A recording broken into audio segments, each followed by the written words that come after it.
스탠리컵 결승 2차전 리뷰입니다. 오늘 이 어웨이 승리로 동률이라고 이제 제목을 일단 요거 라이브는 이제 이렇게 제목이 잡혀 있고, 그리고 이제 나중에 이제 잘라서 올리는 거는 또 썸네일도 좀 다르게 들어가고 아마 제목이 조금 다르게 들어갈 수 있습니다. 어쨌든 그 과정에서 2차전 리뷰 들어간다라고 약속을 드렸고 오늘 또 진행을 해보도록 하겠습니다.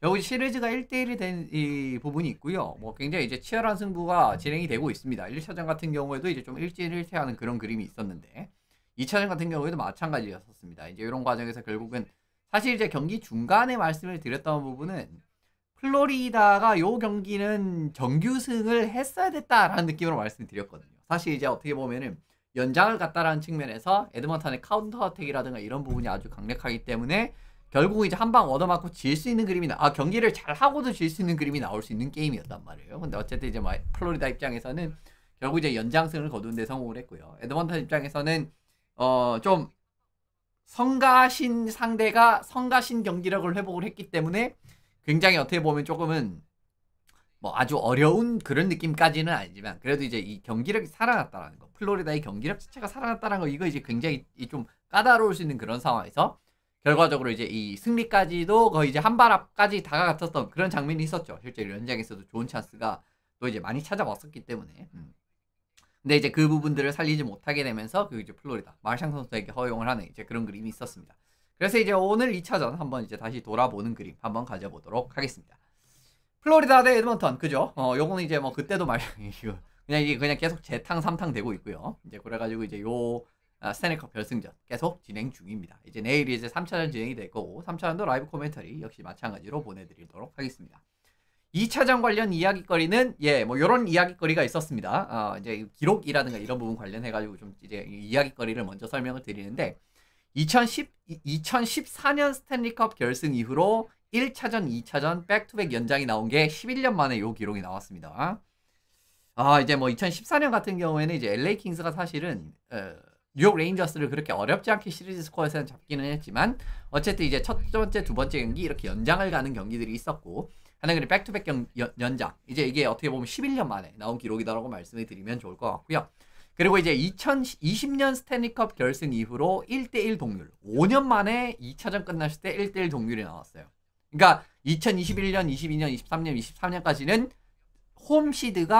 홈시드가 그랬던 것 같아요.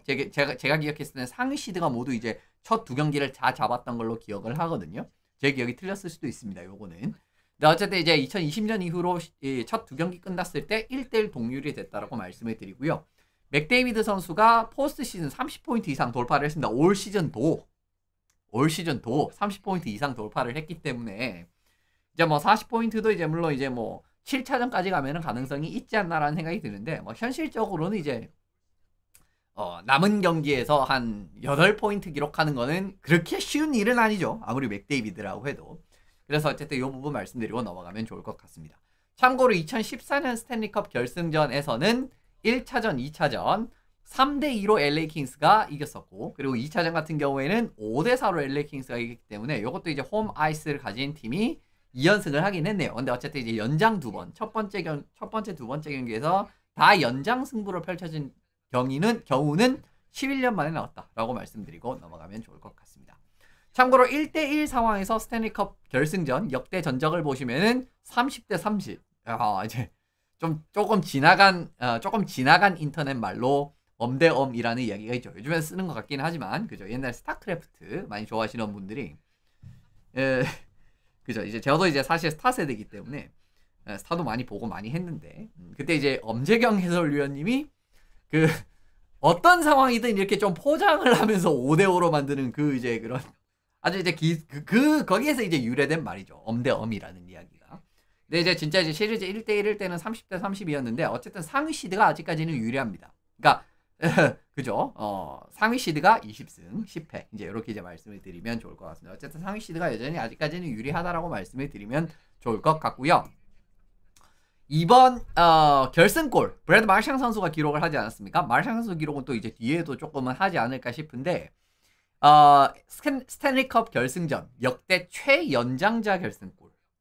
이거 이제 2002년 스탠리컵 3차전, 스탠리컵 결승 3차전에서 이고리 라리오노프, 지금 이제 얼마 전에 스카 상트페테르부르크 감독이 됐죠. 이제 토르페도에서도 워낙 이제 지도력이 괜찮은 감독이었는데, 예, 그렇습니다. 예, 스카이 감독, 후임 감독으로 지금 이제 라리오노프 감독이 이제 41살의 나이로 스탠리컵 결승전, 이게 이제 최연장자 기록입니다.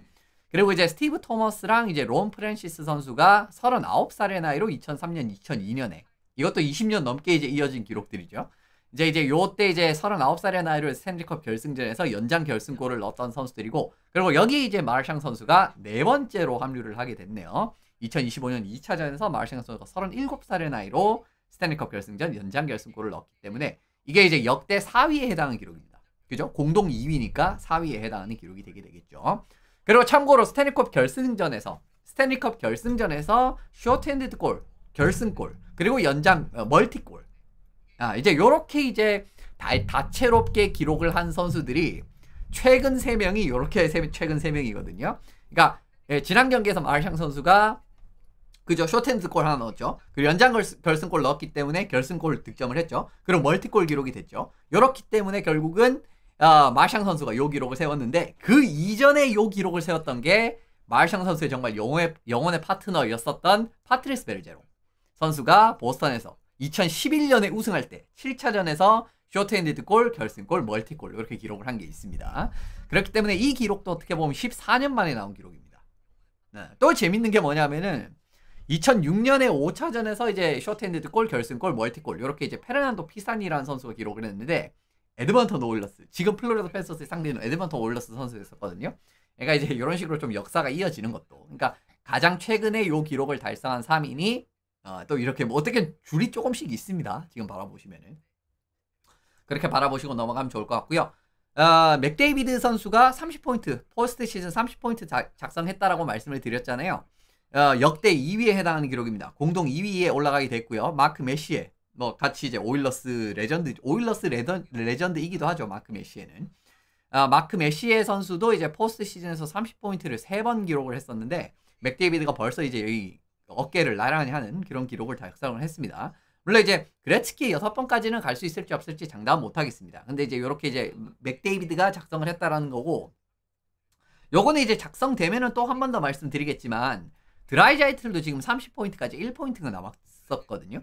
그러니까 이제 드라이자이틀도 만약에 이번에 30포인트 작성을 하면은 통산 역대 포스트 시즌, 한 시즌 30포인트를 3번 이렇게 작성을 하기 때문에 맥데이비드 메시에랑 같이 이렇게 어깨를 나란히 하는 기록을 세울 수가 있습니다.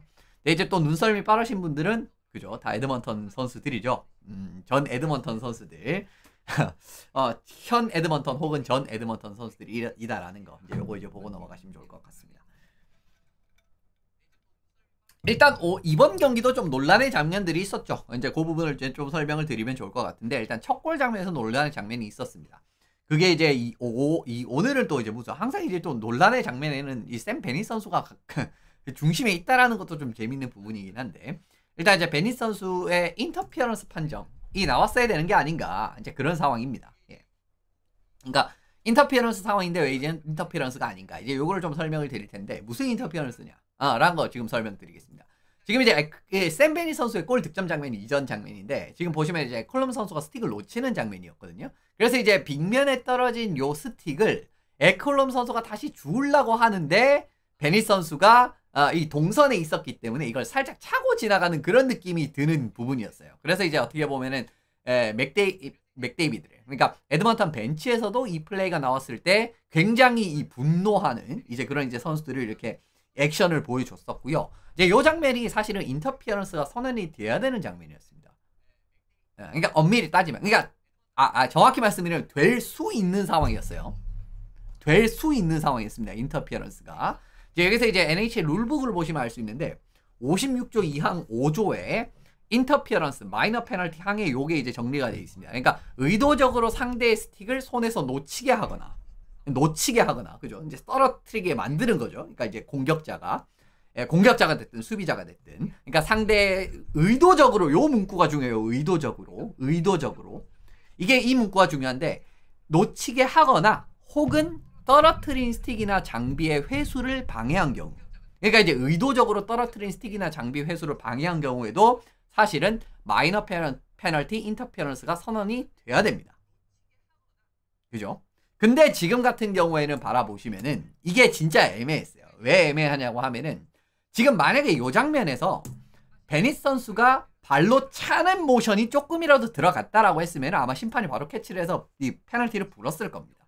그런데 지금 이제 보시면은 그냥 동선상에서 자연스럽게 이렇게 가는 그런 느낌이었거든요. 그래가지고 이게 의도성을 가지고 찼다라고 보기에는 조금 애매한 상황이었어요. 일단 그거를 인식을 하시면은 지금 이 상황이 1차적으로 페널티가 불리지 않은 부분을 한번 캐치를 하실 수가 있었고, 그러면 왜 챌린지를 안 했습니까? 라고 하실 수 있잖아요. 그죠? 그러니까 아니 이게 지금 페널티 상황이면 챌린지를 할 수 있는 거 아닙니까? 라고 생각하실 수 있잖아요. 그러면 이제 왜 에드먼턴이 챌린지를 안 했었냐면은 챌린지를 할 수 없는 상황이기 때문입니다. 챌린지를 할 수 있는 상황은 요런 상황, 요 네 가지 상황밖에 없어요. 오프사이드 플레이가 골로 연결됐을 경우에 챌린지. 그죠? 이거 많이 보시는 장면이죠. 그리고 공격 지역에서 경기 중단 상황이 됐어야 되는데 골로 연결이 됐을 때. 이거 해당되는 거 아닙니까? 라고 생각하실 수 있잖아요. 그죠? 그리고 이제 요거를 이제 설명을 드리겠습니다. 그리고 골리 인터피어런스 상황, 세 번째. 그리고 네 번째, 퍽이 장외로 나갔을 때. 딜레이 오브 더 게임 페널티, 요거 같은 경우에는 이제 올해부터 신설이 됐습니다. 이제 요 상황이 이제 좀 석연찮은 경우에는 이제 챌린지를 선언을 해서 이 상황을 풀 수가 있어요. 이 비디오를 한 번 더 보고. 그런데 이거 사실은 제 스트리밍 또 오래 보신 분들은 제가 이 내용을 한번 했었죠. 스타디움 시리즈 때 한번 했었잖아요. 그죠? 그 하이 스티킹 장면 때 그때 했었죠. 그때랑 똑같은 상황인 겁니다. 이 부분은 결국은 일반적인 페널티 상황에 대한 부분은 코치 챌린지가 적용이 안 되는 거예요. 그러니까 지금은 일반적인 페널티, 인터피어런스 일반적인 페널티 상황이었잖아요. 그렇기 때문에 챌린지를 할 수가 없는 겁니다. 그러니까 이게 경기 중단 상황이랑 경기 중단 상황을 놓치는 그 의미가 뭐냐면은 예를 들면은 이제 퍽이 장외로 나갔다가 장외로 분명히 나갔다가 들어왔는데 심판이 그걸 놓치는 경우, 그런 경우를 해당이 되는 거예요. 지금처럼 페널티 상황이 일반적인 페널티 상황에서는 챌린지가 안 되고, 페널티 상황 같은 경우에는 아까 말씀드린 대로 골 인터피어런스라든가 딜레이 오브 더 게임 요 두 개밖에 안 되는 겁니다.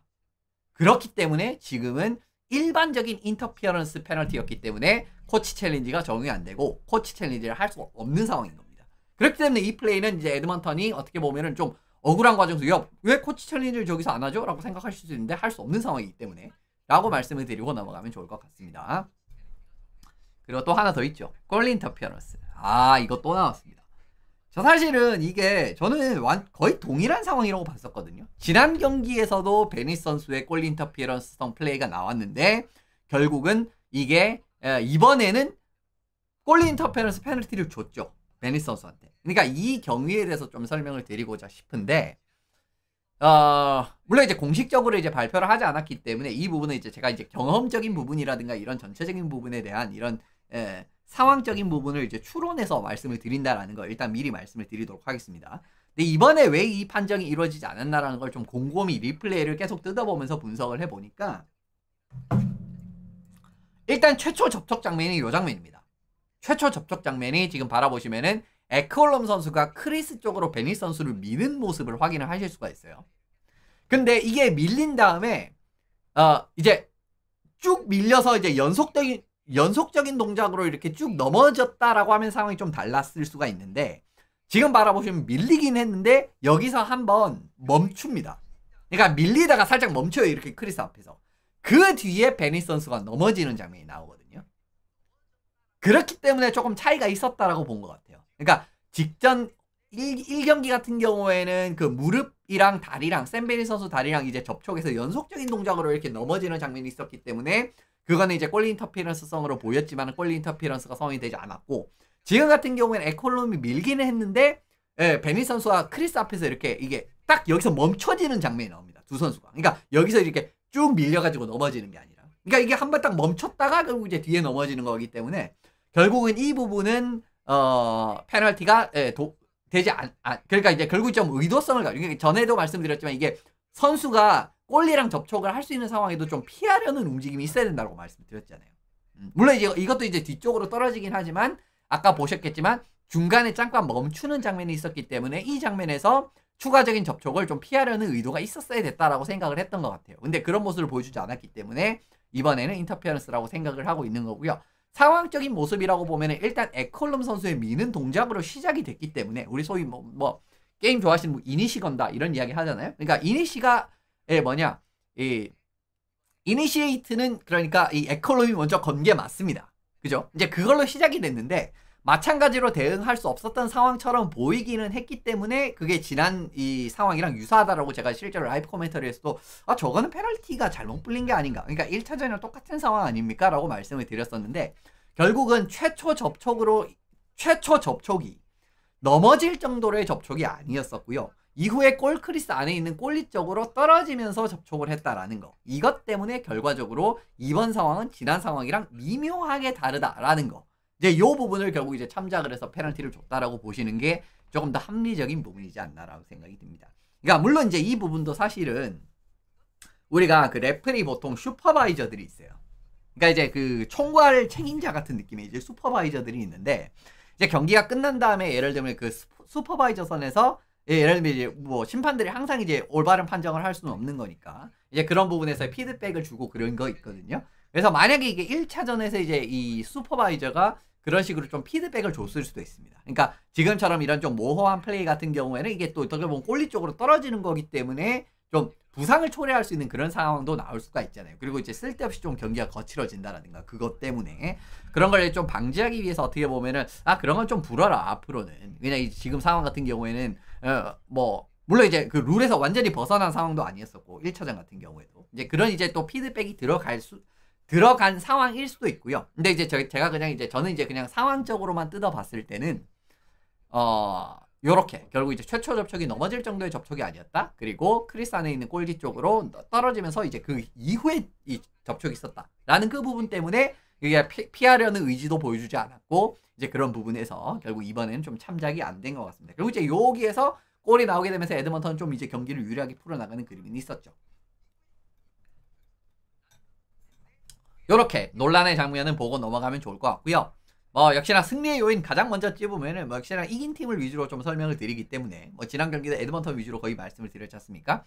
예, 마르샹 선수입니다. 역시나. 예, 마르샹 선수가 역시 중요할 때 이제 정말 좋은 이제 그런 그림들. 물론 이제 전체적으로 오늘 경기는 룬델라인도 퍼포먼스가 아주 좋았는데 이래 뭐 타이탄 체킹 게임이라든가 이런 부분도 이제 작전 수행 능력도 좋았었고. 어쨌든 이제 마르샹 선수가 결과를 상당히 잘 만들어줬다라는 것도 오늘 경기의 승리 큰 요인 중에 하나였다라고 보시면 좋을 것 같습니다.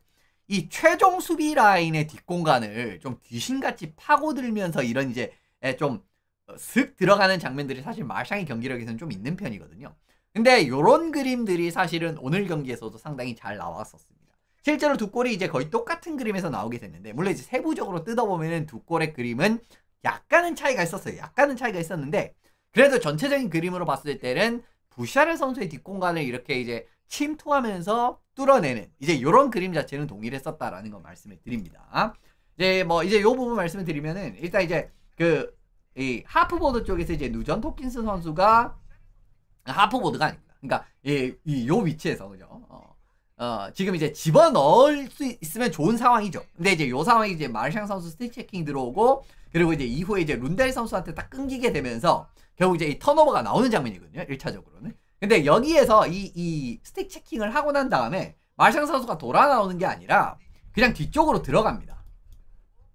그러니까 이 뒤쪽으로 들어가 버려요.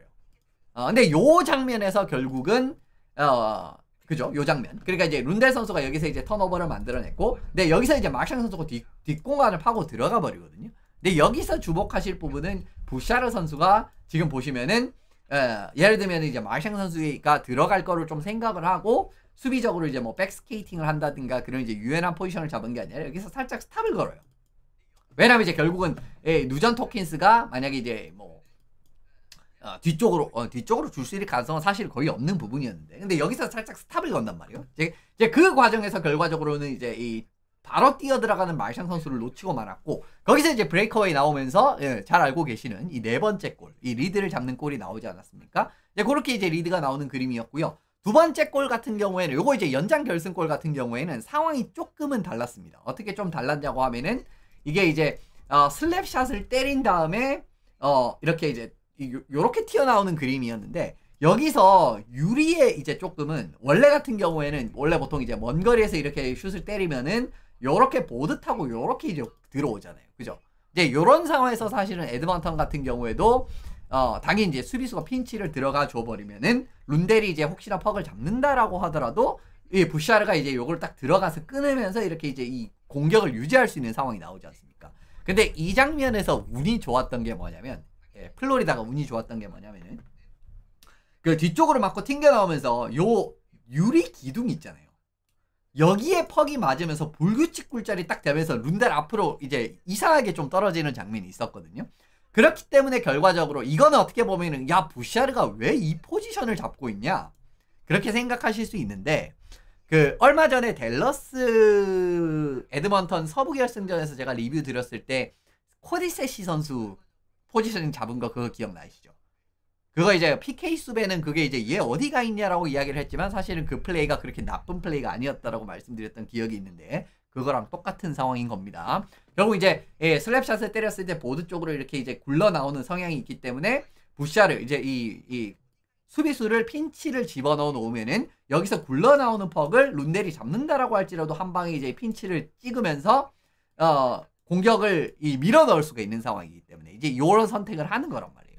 그런데 지금 같은 경우에는 이게 퍽이 불규칙 바운드가 튀면서 룬델 앞쪽으로 떨어졌기 때문에 요거는 이제 뭐 어떻게 보면 운이 없었던 거고, 이제 요 과정에서 이제 결국은 당연히 부샤르가 들어온 상황이기 때문에 마샹 선수 뒷공간이 이제 공략을 당하게 됐고, 드라이아이트 백체킹이 좋았거든요. 그래서 실제로 마샹 선수가 제대로 슛은 못 때렸습니다. 근데 이제 결국은 두 번째 시도에서 득점이 나오게 되면서 결과적으로는 여기서 마샹 선수가 굉장히 두 골, 좋은 골을 득점을 했죠. 아까도 보셨겠지만 뭐 쇼트핸디드 골, 뭐 게임 위닝 골, 이제 그런 뭐 그것도 좀 설명을 드렸는데 어쨌든 두 골 장면 이렇게 이제 해설을 드릴 수가 있을 것 같습니다.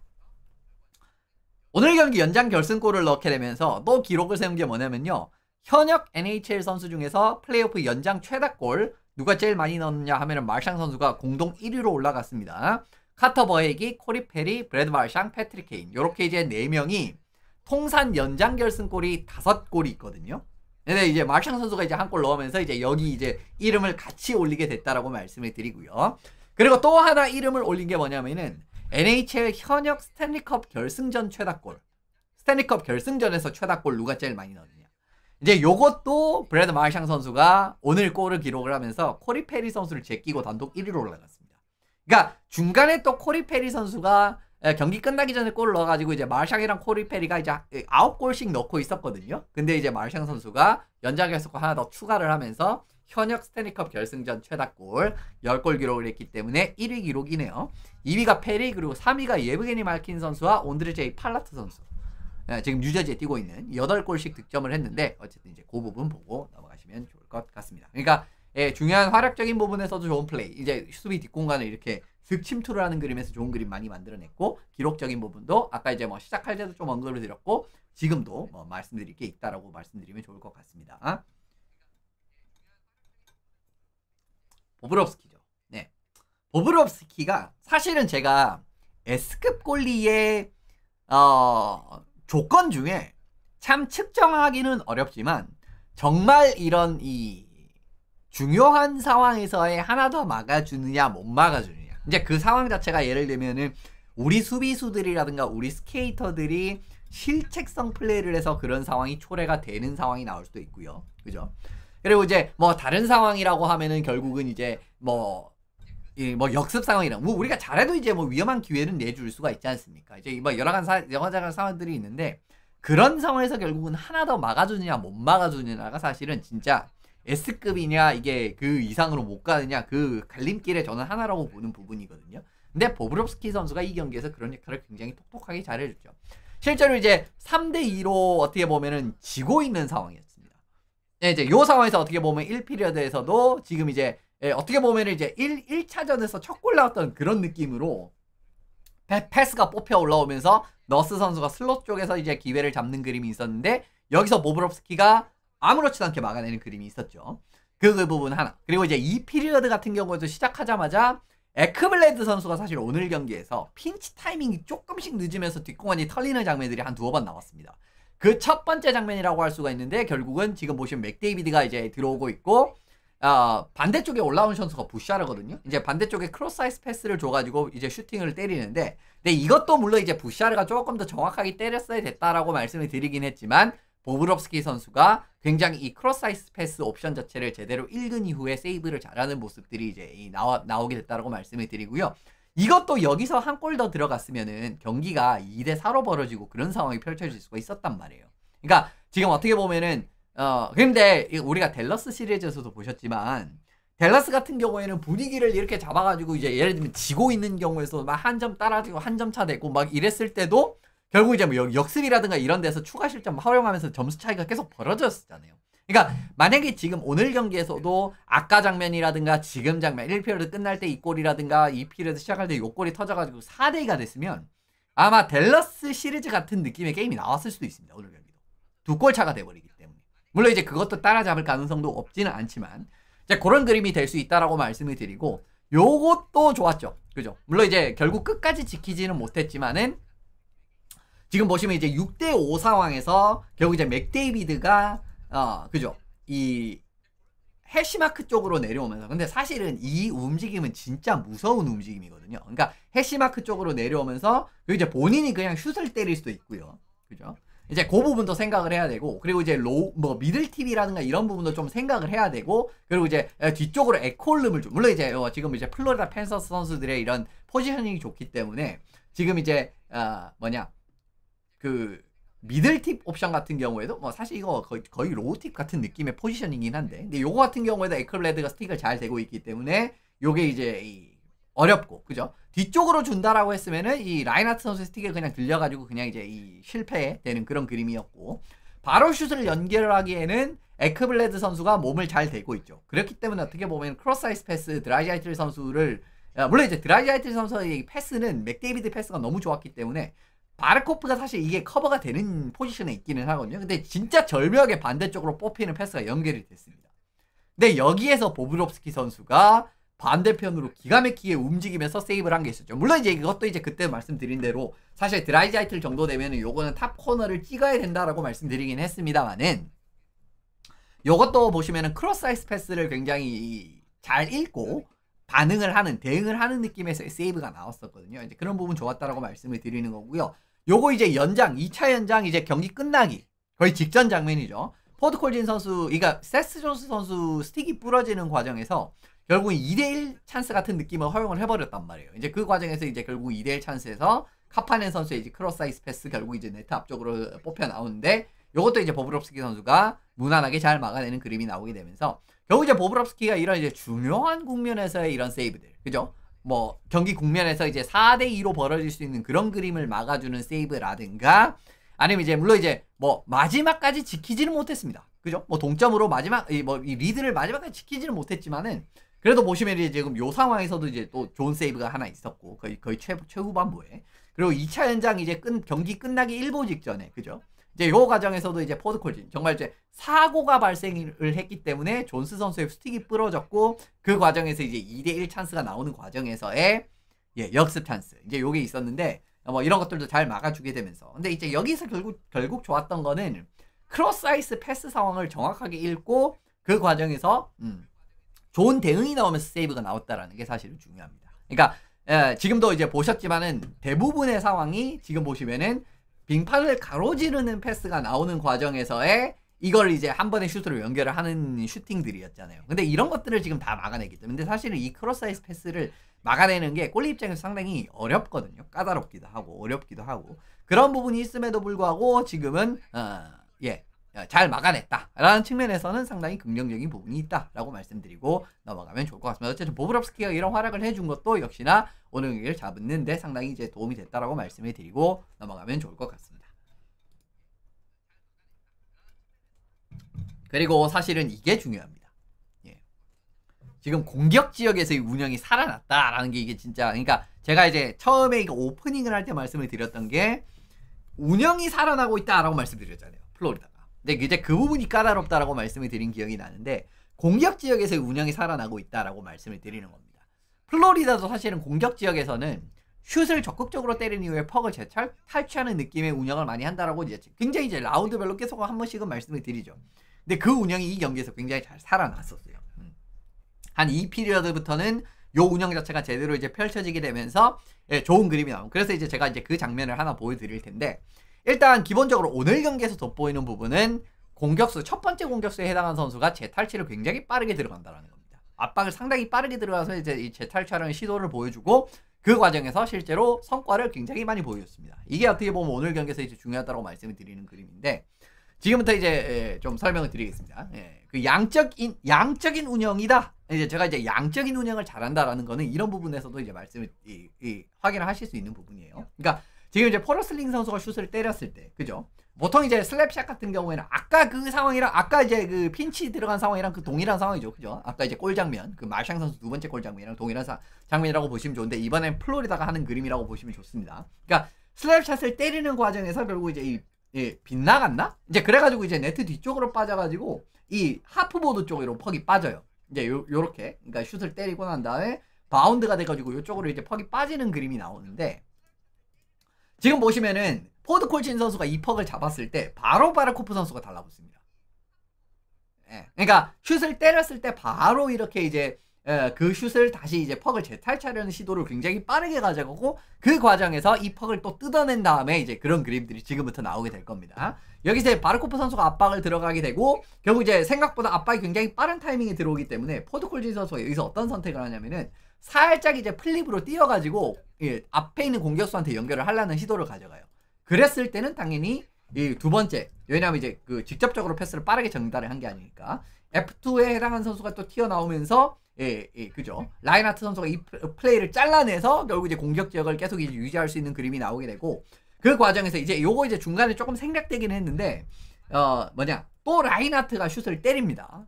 지금 이제 계속 이어지는 상황이에요. 그러니까 중간에 살짝 이제 이 코너 쪽에서의 배틀이라든가 이런 거 조금 생략이 된 게 있습니다. 그래서 라인하트 선수가 여기서도 슛을 때리고 골대 앞쪽에서 이렇게 떨어져가지고 아르비드 손이 리바운드를 잡아가지고 어떻게 보면 아르비드 손이 뭐 앞쪽으로 연결을 할 수도 있고 아르비드 손이 괜찮은 스케이터니까 그냥 아르비드 손이 이렇게 이제 그 파고들어도 뭐 상황 자체는 나올 수 있는 상황 아니겠습니까? 근데 아르비드 손 퍽 잡자마자 또 바로 바르코프가 달라붙습니다. 그렇기 때문에 아르비드 손은 이제 뭐 이쪽 방향으로 타면 지금 보시면은 뭐 올라갈 수 있는 그림은 나올 수 있지만 에크블레드도 기다리고 있고 그리고 바르코프도 달라붙는 상황이기 때문에 반대쪽으로 돌아 들어가는 선택을 하거든요. 근데 그런 상황에서도 이제 바르코프 선수가 뒤에서 이제 스틱 딱 집어넣어가지고 퍽 탈취한 다음에 버헤기 선수한테 연결을 하고 버헤기 선수가 이제 퍽을 잡은 이후에 로우 하이 플레이, 그죠? 자주 말씀드리는 낮은 지역에서 높은 지역으로 뽑아 올려주면은 아까 보셨지만 에크블레드 선수가 있었잖아요. 그렇게 뽑아 올려주고 그러면 이제 이 높은 지역에서 이제 퍽 잡았을 때 에크블레드가 다시 뭐 포르슬링한테 연결을 했을 때 포르슬링이 그러면 또 슛을 때립니다. 또 이거 막아가지고 이제 코너 쪽으로 똑같은 상황이 아까 이제 한 1분 전인가? 한 20초, 30초 전이랑 똑같은 상황이 또 나와요. 이제 그러면서 또 코너 쪽으로 이제 퍽이 튀는데 바로 버헤기 선수가 압박 들어가가지고 지금 바라보시면 또 퍽 탈취하고 그리고 이제 또 로우 하이 올려주고 이겁니다. 이게 제가 자주 말씀드리는 양적인 운영을 굉장히 잘 보여준 시프트였어요. 근데 이런 느낌의 경기력이 사실 플로리다가 오늘 경기에서 진짜 좋았거든요. 그러니까 이 피리어드 정도부터는 이런 그림들이 확실하게 살아나기 시작을 했었고 그 그림에서 좀 우리가 예전에 그러니까 1차전의 느낌이 아니라 좀 이제 1라운드, 2라운드, 3라운드에 봤었던 딱 그 느낌의 경기력이 살아났거든요. 이제 이런 부분이 이제 굉장히 성가셔졌다라고 아까 말씀을 드렸던 이유 중에 하나고요. 기본적으로 압박의 스피드 자체도 빠르게 달라붙는 것도 있지만은 적극적인 스틱 체킹 이제 이런 부분을 활용을 하면서 턴오버를 유도를 한 다음에 본인들이 다시 퍽을 가진 이후에 로우하이 플레이 연결을 하고 다시 수비수가 슛을 때리고 포인트샷을 기회를 만들어내고 이런 식으로 양적인 운영이 누적이 되는 겁니다. 그리고 이제 이 부분이 굉장히 또 이제 치명적일 수가 있는 게 결국 플로리다 팬서스도 중장거리 슈팅에 능한 수비수들이 굉장히 많다라는 거예요. 그렇지 않습니까? 수비수들이 굉장히 어떻게 보면 골 넣는 능력이라든가 슬랩샷 능력이라든가 이런 부분이 출중한 선수들이거든요. 실제로 올 시즌 이거는 기록으로도 증명이 되고 있는데 NHL 역대 단일 플레이오프에서 3골 이상 넣은 수비수를 가장 많이 보유한 팀이 플로리다 팬서스였습니다. 네. 이게 이제 뭐 공동 1위이기 때문에 지금 여러 팀들이 있는데 지금 바라보시면 뭐 7576 몬트리올 8485 시카고, 8788 보스턴, 9293 LA, 0809 디트로이트, 2425 플로리다. 이렇게 이제 4명씩을 보유를 했었습니다. 그래가지고 이제 지금 보시면 이것도 이제 NHL 역사상 1위에 해당하는 기록입니다. NHL 역사상 1위에 해당하는 기록이다라는 거 일단 말씀을 드리고, 그 다음에 이제 보실 부분은 골을 기록한 수비수 숫자. 그죠? 그러니까 수비수가 이제 뭐 3골 정도 기록을 하지 않더라고. 그냥 한 골씩만 한 골 넣었다라고 할지라도 보시면은 요것도 NHL 역사상 1위에 해당하는 기록이었습니다.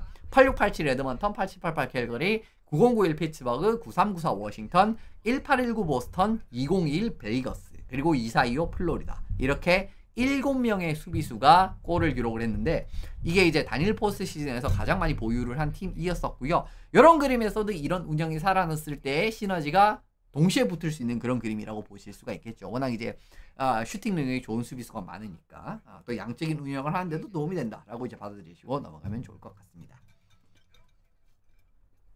마지막으로 볼 부분은 월먼이랑 클링베리 라인을 굉장히 잘 통제했습니다. 이번 그림. 사실은 아까 설명드린 그 최초 압박이랑 퍽 탈취랑도 어느 정도 연관이 있는 부분이라고 말씀을 드리면 좋을 것 같은데, 일단 월먼이랑 클링베리가 지난 경기에서 굉장히 침착한 플레이로 지역 창출을 하는 그림이라든가 이런 여러 가지에서 좋은 그림들이 많았었잖아요.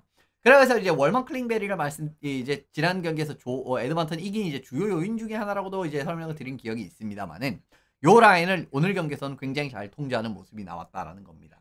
실제로 월먼 선수가 제가 이제 그래서 이거를 통제하기 위해서는 공격 지역에서도, 그러니까 상대방의 수비 지역, 정확히 말해서 수비 지역에서도 좀 맨온맨 커버리지 같은 느낌으로 막아야 되지 않을까, 이런 느낌으로 좀 말씀을 드렸었잖아요. 그러니까 워낙 이제 월먼이랑 클링베리가 퍽을 잡았을 때 서두르지 않고 좀 여유를 가지고 플레이를 하는 그림에서 좋은 그림이 많이 나왔기 때문에, 그 여유를 이제 주지 않기 위해서 공격 지역에서도 그냥 이제 바로 압박을 붙어버리면서 이렇게 이제 상대방을 이제 좀 시간적인 여유를 갖지 못하게끔, 진짜 이제 뭐 캐롤라이나식 이제 2-on-2 같은 느낌으로 구사를 하는 게 좋지 않을까라는 생각을 드렸었는데, 그 정도까지는 아니었지만 어쨌든 월먼이랑 클링베리 쪽으로 퍽을 만지는 그림이 됐을 때 굉장히 빠르게 압박이 달라붙는 부분들이 돋보였었어요. 실제로 지금 같은 경우에도 이제 월먼 선수가 버액이 바로 이제 이 압박이 들어오는 과정에서 문제가 발생하는 장면이었고, 이제 여기서 이제 펌블을 하는 아까 이제 어떻게 보면 그 장면에 이제 중간에 좀 생략된 장면이라고 보시면 좋을 것 같은데, 여기서 이제 월먼 선수가 결국 이제 퍽을 좀 준다라든가 아니면 본인이 이런 상황에서 퍽을 가지고 보시면은 좋은 그림들이 많았잖아요. 예를 들면 뭐 수비수한테 다시 이제 뭐 클링베리한테 연결을 해가지고 간다라든가. 근데 이제 뭐 여기에는 바르코프가 있을 것 같기는 합니다만은, 어쨌든 지금 보시면 버에기가 바로 달라붙게 되면서 또 턴오버가 유도가 되는 장면들. 이제 그 과정에서 결국 이제 턴오버가 유도가 되고 코너 쪽에서 버에기가 올려주고 이제 라인하트가 슛을 때리는 이제 그 장면도 있었고요. 그리고 이제 요 장면 같은 거, 그죠? 지금 이제 블루라인 쪽에서 D2D 패스 연결을 하면서 결과적으로 여유롭게 이제 이 지역을 풀어나가는 장면들이 1차전에 있었지 않습니까? 그죠? 근데 지금 같은 경우에도 클링베리가 월먼 선수한테 D2D 패스를 연결을 했을 때, 일단 이제 클링베리가 퍽을 잡자마자 이제 커척 선수가 바로 달라붙는 부분이 있고, 그러니까 압박이 들어오니까 원래 같은 경우에는 조금 더 어떻게 보면은 뭐 D2D 패스를 연결을 안 한다라고 해도 전방에 또 공격수가 있기 때문에 그냥 이제 커척이 정말 적극적으로 압박을 들어오지 않는다라고 한다라고 하면은 그냥 앞쪽으로 밀어줘가지고 칩을 해서 이제 뭐 지역 창출하는 방법도 있고 여러 가지가 있는데, 굉장히 빠르게 지금 커척 선수가 압박을 들어가다 보니까 결과적으로 클링베리 같은 경우에도 조금 더 안정성에서는 D2D 패스를 선택을 하는 그림이었고, 결국 이제 이 D2D 패스를 했을 때도 월먼 선수가 지금 퍽을 잡고 이제 쭉 뒤쪽으로 내려왔던 그 장면이었던 것 같거든요. 이제 요 그림에서도 결국 바라보시면은 샘 베니 선수가 바로 달라붙는 장면이 있습니다.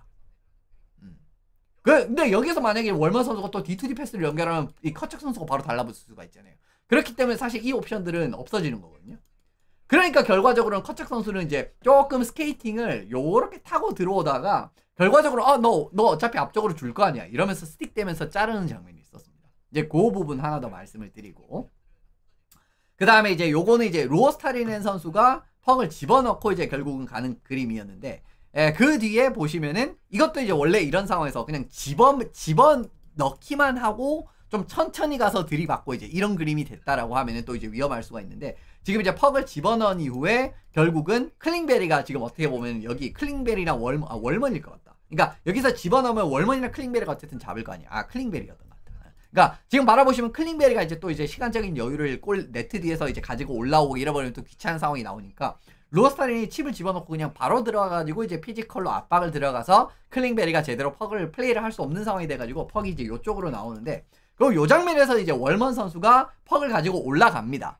근데 이제 지금도 보시면 이제 월먼 선수가 퍽을 가지고 올라갈 때 바로 이제 브래드 마르샹 선수가 달라붙으면서 이렇게 압박을 들어가는 모습을 확인을 하실 수가 있죠. 예. 그러니까 물론 이제 요것도 이제 압박이 좀 늦었기 때문에 이 장면에서 월먼이 결국은 빠져나가긴 하거든요. 요런 그림에서 결국 이제 클링베리랑 월먼이 퍽을 잡았을 때 굉장히 빠른 타이밍에 이렇게 이제 맨마크가 들어오는 모습들이 오늘 경기에서 상당히 돋보이는 부분 중에 하나였습니다. 지금도 이제 월먼 선수가 퍽을 가지고 올라오는데 로거스타린 선수가 월먼 선수를 이제 바라보면서 자르러 올라오는 그 그림이거든요. 이제 요런 그림도 나오고, 그죠? 그리고 이제 클링베리 선수가 지금 보시면은 이제 이 뭐냐, 이제 요 위치에서 어떤 움직임을 가져갔냐라고 하면 지금 라인하트 선수가 들어오잖아요. 근데 여기서 토드래그를 하면서 이렇게 각을 만들려는 시도를 합니다. 토드래그를 하면서 이제 각도를 좀 만들려는 시도를 하거든요. 왜냐면 라인하트 선수가 지금 요 동선을 자르고 올라오니까 지금 이제 포핸드를 좀 줄 수 있는 부분에 한계가 있잖아요. 이제 그 그림에서 결국 이제 토드래그를 자르려는 움직임을 가져오는데 결국은 실패해서, 그러니까 안 속아요. 토드래그에 막 속아가지고 이제 예를 들면 벗겨지는 그런 모습의 움직임이 안 나오고, 오히려 라인하트 선수는 이제 지금 이 움직임에 그냥 100% 대응이 되는 그림이 나오게 됐고, 결국 한 번 더 페이크를 써서 이제 들어가려고 하는데 이것도 제대로 안 돼가지고 결국 이제 동선 자체가 불리하게 올라가는 그림, 그죠? 그러니까 라인하트 선수가 이거는 맨마크를 굉장히 잘한 거죠. 수비 이 맨오맨 대응을 굉장히 잘했다라고 바라보시면 좋을 것 같고요. 그러니까 이것도 바라보실 부분은 일단 하이 커버리지가 됐을 때도, 그러니까 이제 높은 지역으로 퍽이 올라오는 이런 상황이 됐을 때도 굉장히 빠르게 이렇게 이제 이 맨마크를 달라붙는 움직임들이 이전 경기들보다 조금 더 빠르게 올라가는 움직임에서 이제 클링베리랑 월먼 같은 선수들이 이렇게 이제 높은 위치에서 뭐 기술적인 부분도 괜찮고, 그죠? 여러 가지 부분에서 이제 또 슛을 만들 수가 있기 때문에 이제 그런 부분도 이제 제대로 대응하는 그림이 나왔다라고 말씀을 드리고 좋으면 좋을 것 같습니다. 그래서 이제 결국 이제 올라와가지고 이제 클링베리가 월먼한테 패스를 했는데, 월먼한테 패스를 줬을 때도 이제 바로 로드리게스가 그냥 이제 여기서 이제 포인트 포지션에서 이제 결국은 할 수 있는 플레이가 제한되잖아요. 그죠? 왜냐면 지금 D2D 패스를 줄 수 있는 선수도 없고, 결국 이제 집어넣으면은 안쪽으로 집어넣어가지고 막 이 뭐 요쪽 선수를 본다. 근데 이쪽 선수가 결국 이제 마크가 돼 있고, 할 수 있는 게 결국 이제 뭐 네트 쪽으로 던지는 거밖에 없거든요. 이제 그런 그림에서 이제 보시면은 딱 이제 이 동선 잘 자르면서 들어오는 그런 움직임들 상당히 좋다라고 말씀을 드립니다. 그리고 마지막으로 이제 요 장면 같은 경우에도 이제 연장에서 나왔던 장면이었는데, 여기서 이제 클링베리 선수가 퍽을 딱 잡았을 때 버헤기 선수가 바로 압박을 들어오면서 이거 퍽 탈취해가지고, 그죠? 이제 요거, 그죠? 기적적으로 스키너 선수가 막았던 그 장면, 그죠? 여기서 이제 턴오버 유도를 했고, 예, 마르샹 선수 침투하는 거 패스 딱 줘가지고 마르샹이 이제 슈팅을 때리는 그 장면이 있었잖아요. 살짝 이 골대 이 골마우스에 이제 굉장히 느린 속도로 들어가면서 거의 들어갈 뻔했었던 그 장면.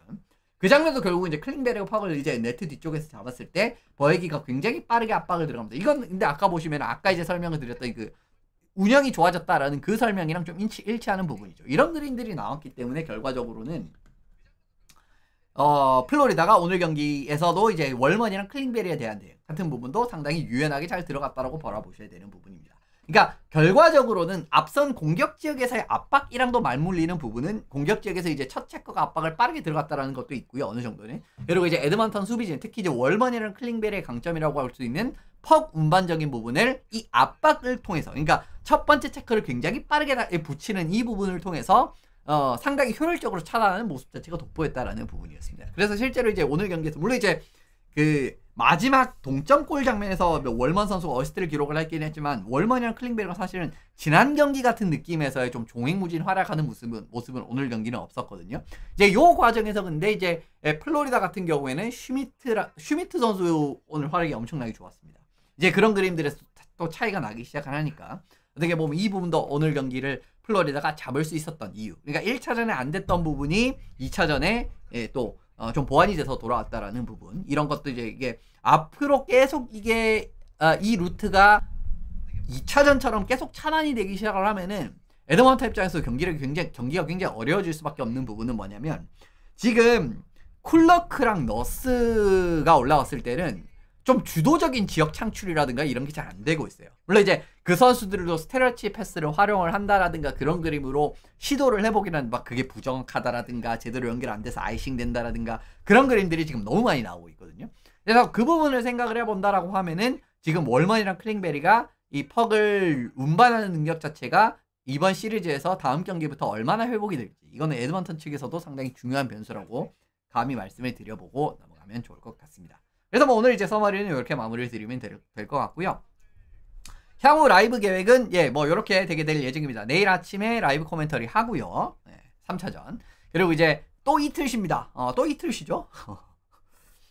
좀 이제 일정이 조금 신기하게 짜져 있는데 그죠? 3차전에서 4차전 쉴 때도 이틀을 쉬기 때문에 그래서 이제 또 12일날 13일날 경기가 있죠. 그래서 12일날 또 이제 마찬가지로 3차전에서 이렇게 좀 눈여겨볼 부분이라든가 이런 리뷰 이제 들어가 보면 좋을 것 같고, 그리고 13일날 라이브 코멘터리 이렇게 이제 들어가도록 할 테니까 앞으로 이제 뭐 경기 얼마 남지 않은 거, 그리고 이제 플로리다에서의 이런 두 경기 이제 요 부분까지도 함께 해주시면 좋을 것 같습니다. 어쨌든 이제 오늘은 이렇게 말씀을 드리고 마무리 짓고 다음 시간에 찾아뵙겠습니다. 끝까지 함께 해주셔서 감사합니다.